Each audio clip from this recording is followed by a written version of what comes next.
How's it going, guys? We are in the garage today. Maybe you guys seen from our last short, having some issues with the engine on our 28C, Wolfe 28C. So that uses a Honda GX390E for the engine, 13 horsepower engine. The other day we were splitting and ran out of gas, so we went to refill it and went to crank it over, and it wouldn't crank.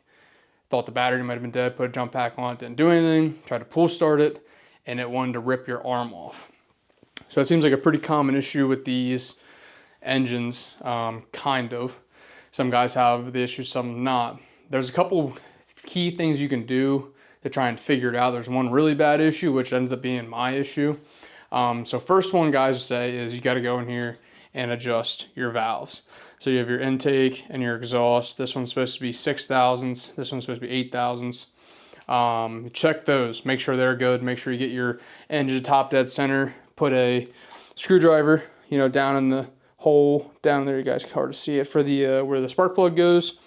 You want to make sure you get this thing rolled around. Let me set this down here. Let me see if I can't get this rolled around and show you guys what it should look like. It does go to top dead center twice.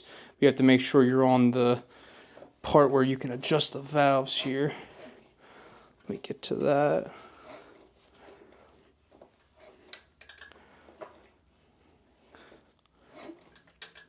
Okay.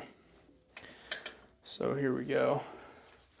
So you spin it around to the engine's at top dead center, which we are now, and your valves are loose, okay?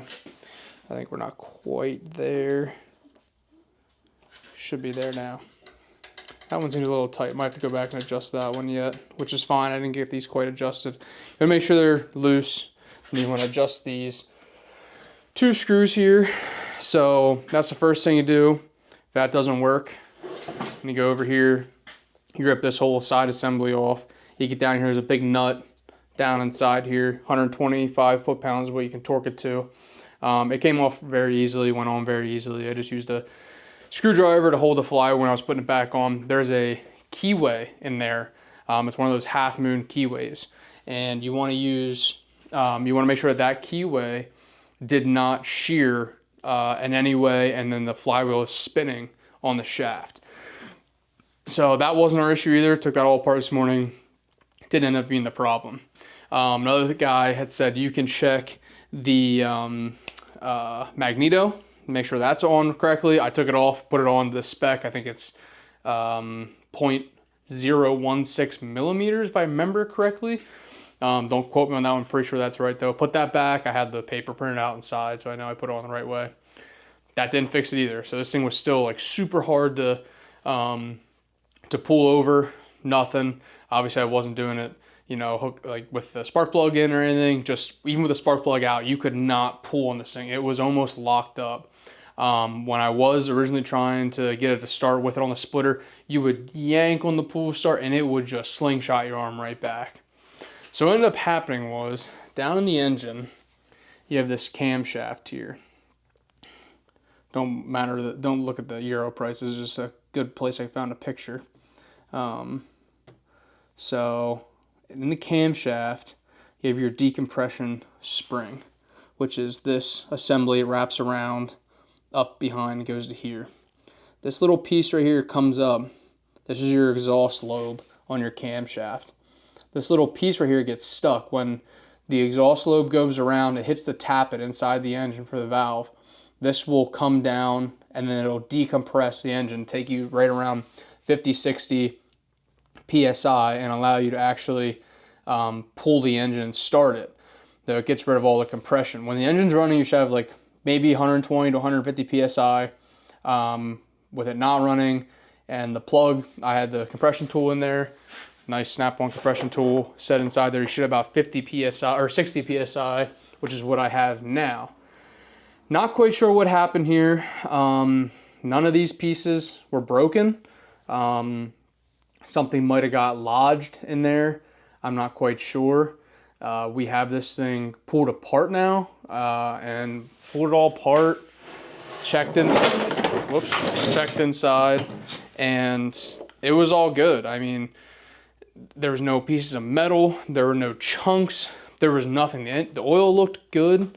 I'm really stumped on what the issue was, what happened, why it caused a decompression spring to pop out. But those are the steps you guys want to do if you have this engine or similar. I know that they're all similar in their own way. You can go and take it, check these first few things. Then you're going to have to take this case off the side, which in our case, I had to pull the engine because you couldn't get to the two bottom bolts the way that the Wolfe splitters are set up. But now we've got it back together. I'm going to have to take it back apart again because I have a new gasket coming. I just put this back on to check the compression. So I have a new gasket on order. When that comes in, we'll swap all this out, get it reinstalled back in the splitter. Hopefully everything is good. I might preemptively order a new camshaft just in case this happens again. Guys are saying usually what you want to do is just replace the camshaft when this happens, but I didn't see any obvious wear, and all the specs seemed correct. So I took a lot of measurements and couldn't find an issue. So right now we're down for the splitter. We're almost done splitting for this last load we got, and we only had maybe another 6 hours of splitting and we would have been done with this load. But now I'm gonna have to wait a couple days and get a new gasket to put this all back together. If I take this apart, maybe I'll make a short of the timing so that way you guys can know exactly how to time this thing back together. But if you're having similar issues with your Honda GX390 engine, this could be it. It's very hard to pull start. The electric start wouldn't even spin it over. Had it hooked to a truck battery, wouldn't even turn it over. Check these first few things. Make sure you check your valve clearance. Make sure that's all correct. Check your flywheel in the back. Check your magneto. The last thing I do is go check this. I only state these few things here because they're a heck of a lot easier than getting into this and taking this apart. But yeah, guys, hopefully we'll get back to splitting here in the next week or so. And that's all I got for today. So expect some more, videos coming very soon, but this is why I haven't been putting any videos the last 2 weeks because I haven't had a splitter. So hope you guys have a good day. Thanks for watching. Don't forget to like and subscribe.